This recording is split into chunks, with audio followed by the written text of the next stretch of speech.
kembali lagi di Islam Itu Indah. Nah buat jamaah yang ada di rumah yang baru bergabung, kita ingatkan lagi tema kita pagi hari ini adalah mitos atau fakta seputar tidur dan mimpi. Wah ini Masya Allah luar biasa. Tadi di awal segmen sudah dibahas oleh guru-guru kita. Bahkan tadi antara mitos dan juga fakta. Iya. Nah ini Masya Allah ya, tadi udah sampai ketindian juga udah dibahas semua ini Masya Allah. Bahkan waktu tidur. Betul. Dan tapi ini buat jamaah yang ada di rumah nih ya, pasti heran nih mungkin sebagian jamaah ngeliat kok nggak ada jamaah yang hadir di sini, cuma narasumber aja. Ini Masya Allah kita coba menampilkan sesuatu yang berbeda untuk mencegah dari penularan virus corona atau COVID-19 ya. Nah Masya Allah nih luar biasa nih. Nah tetap walaupun apapun yang terjadi pandemi di luar sana, insya Allah Islam Itu Indah akan tetap memberikan ilmu-ilmunya dari guru-guru kita untuk jamaah yang ada di rumah. Mudah-mudahan bermanfaat buat semua. Alhamdulillah. Nah sekarang kita lanjutin lagi nih buat Habib Abdullah ini Masya Allah. Kita lanjutin lagi. Ini kalau saya pernah dengar Habib ya. Ini Rasulullah ini katanya nih kalau tidur nyuruh kita itu sebelumnya tuh wudhu dulu.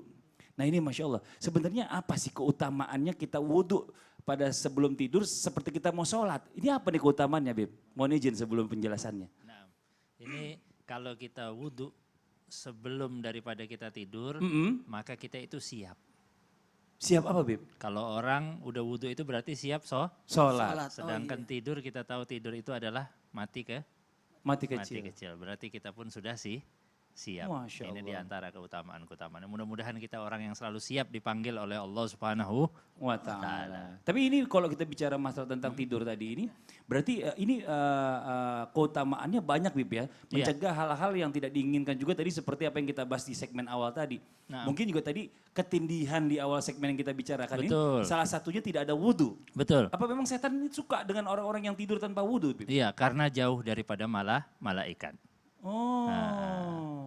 Nah ini apa yang harus kita lakukan nih Bib, bicara masalah tentang tidur ini. Seandainya ya kita sempat tidak berwudu, ini apa yang terjadi nih biasanya kalau misalnya bicara kebaikan dan keburukan ya. Ini kalau keutamaan tadi kan adalah melindungi kita bahwa diri kita juga siap. Siap untuk dipanggil Allah seandainya kita tidur kecil ini akhirnya jadi tidur besar gitu ya.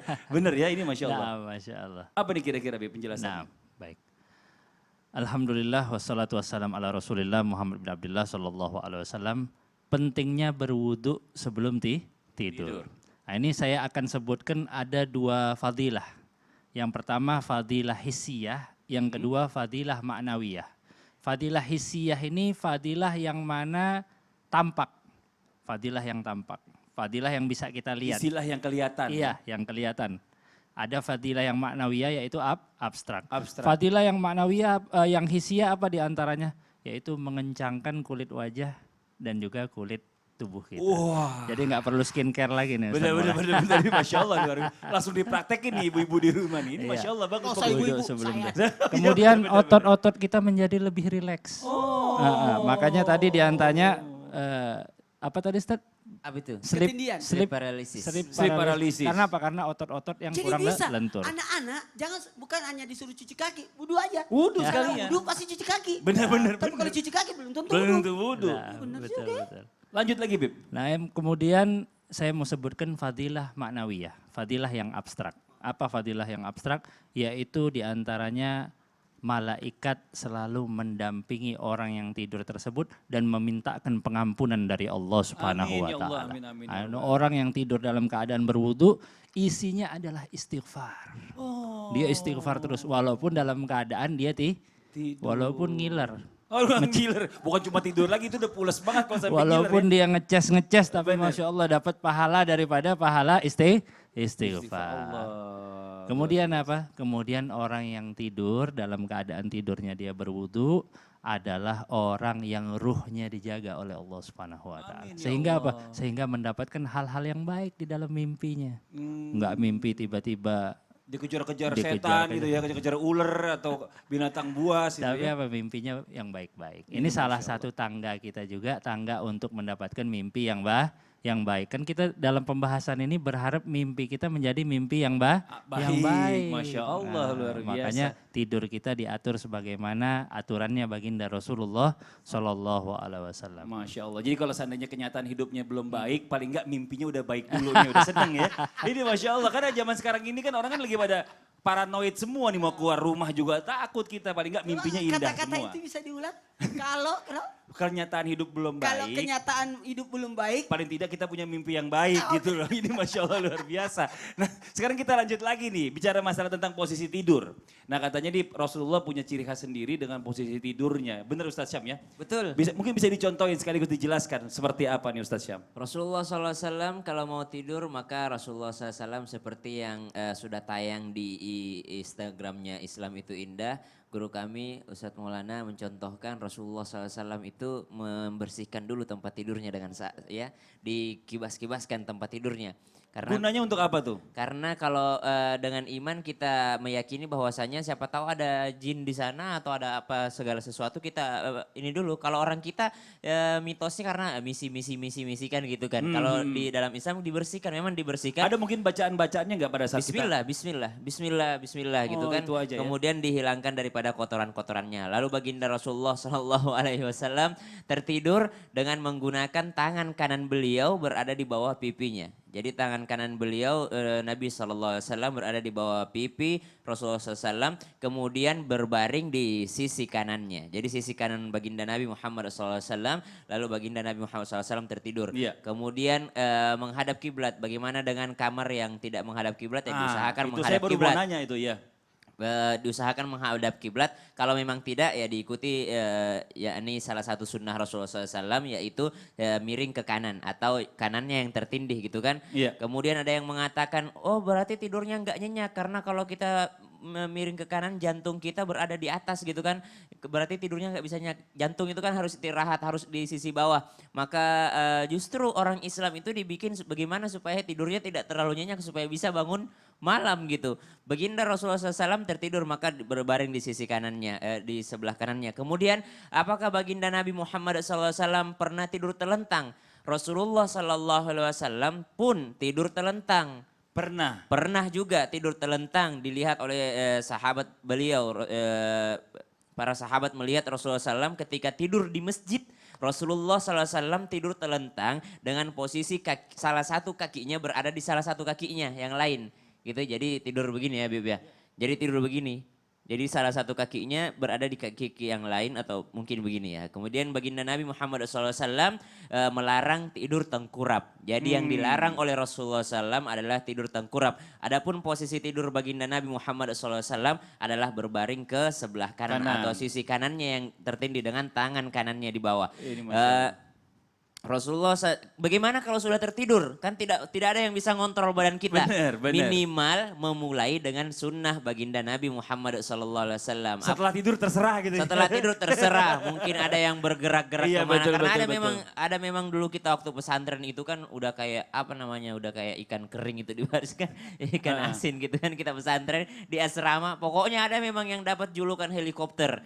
Karena kadangkala kita tidurnya ikut sunnah Nabi di awal tapi tiba-tiba pas bangun kok kakinya ada di badan saya gitu kan, di perut saya. Nah itu terserah. Yang penting memulai dengan sunnah baginda Nabi Muhammad SAW. Bicara masalah tentang belajar kematian, kalau kita ngeliat orang meninggal di kubur itu juga kan tidurnya menghadap ke kanan gitu ya. Menghadap ke kiblat. Nah, Betul. itu latihan juga kali ya. saya setuju Mak kalau tidur di masjid telentang. Kenapa? Kalau miring takutnya nanti Ngiler. liurnya ngiler Iya. sampai ke lantai. Kan? Lantai. Kalau di Masjidil Haram kan kalau orang pada baring-baring itu kalau ada yang tidur begini dilarang. Disuruh balik. Kenapa? Takutnya nanti buat najis. Masya Allah. Jadi sebenarnya Masya Allah. Betul. Jadi yang dilarang cuma satu tengkurap. Nanti kita lanjutin lagi nih ya. Karena ada yang menarik juga yang perlu kita sama-sama simak nih. Buat jamaah yang ada di rumah sebelum kita mendengarkan tausiah dari Ustadz Maulana. Kita lihat dulu nih ada tayangan yang berikut ini nih. Coba kita lihat sama-sama.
Aduh, untung aja tayangnya matahari udah mulai muncul nih kata jamaah yang ada di rumah.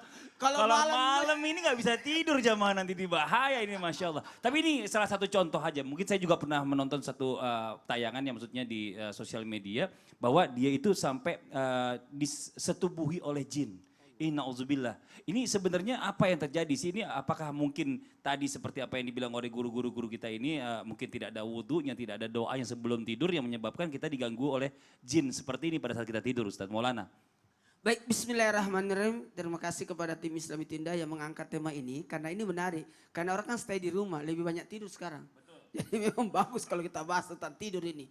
Nah, agar tidak diganggu makhluk halus ketika tidur. Kan ada setan al-walhan, al-ansab, salambur, dasin, wasnan, ahwat, dan taba. Ada beberapa macam-macam setan. Ada memang setan yang khusus mengganggu ketika orang tidur. Karena ini tidur ini luar biasa loh. Adalah haknya tubuh untuk diistirahatkan. Dan di saat itulah setan-setan kadangkala mempengaruhi manusia. Karena setan itu kan berusaha untuk mengganggu. Semua hal yang mengganggu namanya setan. Karena setan itu sifat sebenarnya. Sifat. Makanya ada setan dari golongan jin, ada dari golongan manusia. Semua yang mengganggu itu setan. Setan pengganggu. Makanya gimana caranya supaya kita tidak diganggu? Maka ruqyah mandiri dengan baca 3 kul, trikul. Kul huwallahu ahad, kul a'udzu birabbil falaq, kul a'udzu birabbin nas. Nah, jadi baca ini 3 kul. Bahkan dalam satu riwayat dibaca basmalah 21 kali. Dengan cara seluruh jari-jari kuku-kuku kita ditindis ditutup pakai basmalah. Bismillahirrahmanirrahim, bismillahirrahmanirrahim. Semuanya kaki, jari-jari kaki, bismillahirrahmanirrahim. Kemudian telapak tangan baca bismillahirrahmanirrahim. 3 kul tadi baru diusap pada badan kita. Sehingga tidak akan mungkin diganggu. Kemudian tidur dengan menyebut nama Allah. Jadi bagusnya Allah, Allah, Allah, Allah. Sehingga mohon maaf kalimat terakhir yang kita lakukan. Jadi tadi Habib sudah menjelaskan bahwa bersama Ustaz Syam tentang tidur itu sebenarnya bisa jadi orang meninggal pada saat tidur. Nauzubillah. Makanya mudah-mudahan pada saat kita tidur itu kalimat terakhir yang kita baca adalah Allah. Allah, Allah, Allah, sampai tertidur. Paling bagusnya kalau memang kita juga bisa membaca ayat kursi. Ayat kursi itu hebatnya karena 17 nama Allah di dalamnya. Masya Allah. 17 nama Allah di dalamnya. Bahkan membaca 2 ayat terakhir surah At-Taubah supaya apa? Dijaga, dilindungi oleh Allah dengan 2 ayat tersebut. Kemudian ada zikir melepas artinya zikir yang lengkap ini. Apa itu? Subhanallah, walhamdulillah, wala ilaha illallah, wallahu akbar. Kemudian bersahadat. Nah, Masya tadi Allah. sudah diajarkan Ya. ada wudhu dulu baru tidur. Kemudian tadi Sasam juga cara tidurnya yang bagus. Betul. Jadi ini posisi-posisi ini menentukan juga. Jadi ini nggak main-main juga nih bocah main di rumah mungkin pikirnya ini Iya. bercanda kali. Tidak. Tapi saya pernah ada pengalaman, maksudnya ini sahabat saya cerita ya, maksudnya dia tidur di rumah teman saya gitu, nginep. Iya. Ada tempat tidurnya itu tingkat Ustadz, laci. Iya. Yang satu tidur di bawah, atau tidur di atas. Iya. Nah besok bangun pagi-pagi itu udah berputar, bertukar itu. Yang di atas tidur di bawah, yang di bawah tidur di atas. Jadi hal-hal yang kayak gini itu memang kadang-kadang susah penjelasannya ya. Susah penjelasannya, tapi memang kita harus paling tidak membentengi diri dari hal-hal yang terjadi itu tadi. Iya, karena setan itu datang berkata kepada iblis, aku bisa tidur di rumahnya, aku bisa aku bisa masuk di rumahnya, aku bisa makan di rumahnya, aku bisa bermalam di rumahnya. Nah, ketika ada setan berkata, aku cuma masuk tapi aku makan tapi tidak bisa tidur. Ada yang berkata, aku Astagfirullah. masuk tapi tidak bisa makan, tidak bisa tidur. Ada yang berkata, aku tidak bisa masuk sama sekali. Kenapa? Karena dia masuk baca basmalah, tidur baca basmalah, makan baca basmalah. Ini Masya Allah luar biasa nih Ustadz nih. Sekarang kita jangan ngebahas Ya. itu dulu deh. Karena Ya. kalau kita lanjutin Kenapa? lagi nih, Kenapa? zaman lockdown ini atau mungkin zaman bukan lockdown ya, PSBB ya. PSBB ini kita jadi banyak tidurnya, ntar tidurnya jadi takut nih, keparnoan. Nggak boleh, tapi paling nggak tadi ada pelajaran buat kita ya. Paling tidak kita baca ada trikul tadi yang kita siapkan Tapi untuk diri sebenarnya kita dan buatkan di lain-lain. rumah ada kan jaga jarak. Betul. Artinya jaga jarak ini kalau bisa supaya mungkin biasanya tidur bareng-bareng, Iya. tolonglah kali ini agak pisah-pisahan. Agak bisa Karena ini anjuran adalah salah satunya adalah jaga jarak. Ini Masya Allah. Nanti kita lanjutin lagi Ustadz nih karena kebetulan ada sosmed juga nih yang masuk nih ya. Coba kita sama-sama baca dulu nih sama-sama. Ini dia nih pertanyaannya. Ini Masya Allah, Ustadz boleh nggak sih kalau lagi haid kita potong rambut atau gunting kuku? Kata nenek saya nggak boleh Ustadz, nanti rambut dan kuku yang terpotong itu minta pertanggungjawaban di akhirat sama saya. karena tidak dibersihkan. Ini benar gak sih? Nah ini kadang-kadang hal-hal yang kayak gini nih mungkin kelihatannya simple. Tapi kalau udah nenek yang ngomong gitu ya kan, nenek ini kan pengalamannya banyak. Tolong neneknya jangan mengarah ke saya. Iya, coba Ustadz Syam aja deh anak muda yang jawab, silakan Di Ustadz Syam. cucunya nih. Iya di cucunya yang jawab, di cucunya. Bismillahirrahmanirrahim. Maka dari itu sebagian ulama memakruhkan potong kuku dan potong rambut ketika sedang dalam keadaan haid, makruh. Tapi tidak sampai haram hukumnya. Kemudian disebutkan bahwasanya apa sih yang menyebabkan orang harus mandi wajib? Salah satu yang harus mewajibkan orang mandi wajib adalah ketika haid. Kenapa orang mandi wajib? Kenapa orang harus mandi junub atau mandi besar? Kenapa orang melakukannya? Karena mereka ingin sholat. Apa yang harus dimandikan? Semua bagian tubuh yang akan sholat. Pertanyaannya, rambut yang dipotong apakah dibawa sholat? Kuku yang dipotong apakah dia dibawa sholat? Tentu saja tidak ada orang habis potong kuku, kukunya dia bawa pergi sholat. Tidak. Tentu saja rambut yang terpotong tidak ikut sholat. Maka dari itu penjelasan daripada Bidayatul Hidayah, kemudian daripada guru kami Buya Yahya mengatakan bahwasanya tidak apa-apa ketika harus memotong rambut dan harus memotong kuku ketika haidnya. Karena hukumnya bukan haram, tapi hukumnya adalah sebagian ulama memakruhkan, sebagian ulama membolehkan. Adapun ketika mandi apakah harus dikumpulkan semua? Maka itu hal tersebut tidak ada keterangan yang kami dapatkan daripada guru-guru kami, tidak menyebutkan bahwasanya harus mengumpulkan rambut dan kuku yang dipotong ketika haid. Lalu bagaimana dengan orang-orang, apakah boleh memotongnya? Boleh saja, apalagi kalau misalnya harus memotongnya. Contoh, seorang ibu yang harus nyuapin anaknya yang masih bayi misalnya. Dia suapin atau dia harus masak untuk keluarganya. Lalu kukunya panjang dan ini menyebabkan bahwasanya ketika dia harus suapin anak-anaknya berbahaya kuku-kukunya. Kemudian ketika dia masak mungkin kukunya kotor gitu kan. Maka alangkah baiknya ikuti sunnah baginda Nabi Muhammad SAW, yaitu memotong kuku supaya ketika masak tangannya bersih. Apalagi zaman sekarang kan kuman itu virus itu menempel di tangan-tangan kita. Kemudian rambut, apakah rambut terpaksa dipotong kalau memang lagi haid, ada memang keadaan harus dipotong. Siapa itu? Mungkin rambut orang para istri yang mungkin suaminya lagi keluar kota, lalu suaminya mau pulang ke rumah, rambutnya sudah tidak kelihatan rapi, kemudian saya mau potong rambut, kenapa? Suaminya mau pulang ke rumah. Maka dari itu boleh saja ketika merapikan rambut, boleh saja ketika memotong kukunya, kemudian keterangan tersebut sudah dijelaskan oleh guru kami juga Buya Yahya, dijelaskan secara lengkap bahwasanya ini adalah kesalahan ketika membaca dalil tentang memotong kuku. Memang ulama kita pernah menjelaskan kemakruhannya, kemudian mungkin ada yang ketika membaca keterangan tersebut mengatakan bahwa semua anggota tubuh harus disucikan karena mereka akan dimintai pertanggungjawabannya di akhirat. Nah, di sini adalah satu kesalahpahaman ketika memahami bahwa semua anggota tubuh tersebut termasuk yang dipotong. Tidak, semua anggota tubuh yang dimaksud adalah semua anggota tubuh yang akan kita pakai beribadah. Masya Allah. Semua anggota tubuh yang akan sholat entar, maka dia harus kena semua dengan yang namanya mandi wajib. Mandi besar itu. Masya Allah, ini kalau misalnya kita nggak boleh menyalahkan nenek-nenek juga. Betul. Nanti nenek-nenek ngambek nih. Ya, yang jelas nenek-nenek itu paling seneng baca cuma kalau berita itu headline-nya aja. Oh, Tapi di bawahnya highlight-nya. penjelasannya kecil-kecil itu tulisannya nggak kebaca soalnya. Nah kita anggap aja seperti itu ya. Tapi ada benernya juga. Karena bicara masa tadi kan ada sebagian ulama memakruhkan dan sebagian ulama Ya, lagi betul. membolehkan. Kalau hati-hati, orangnya hati-hati. Kalau Masya Allah. takut ya udah nggak usah dipotong. Gitu. Iya Ustaz Syam nih sekarang nih ada lagi nih ya buat jamaah yang ada di rumah nih pertanyaan lagi yang dalam bentuk sosmed nih dari sosial media nih buat Habib Abdullah katanya nih. Coba kita bacakan ini dia nih. Ada Ustadz mau nanya nih katanya nih dari @uci Andini. Ustadz mau nanya, bayi kalau baru lahir di bawah bantalnya saat tidur ditaruh kaca, jarum, dan gunting untuk menolak bala. Boleh nggak? Kemudian ada yang bilang kalau maghrib bayi yang tidur harus digendong. Benar atau tidak? Makasih Ustadz. Wah ini Masya Allah luar biasa nih ya. Ini Bib gimana Bib? Kalau misalnya banyak juga nih, bukan cuma orang yang udah punya anak bayinya itu kadang-kadang dipakein peniti, ya kan? Ini bawang.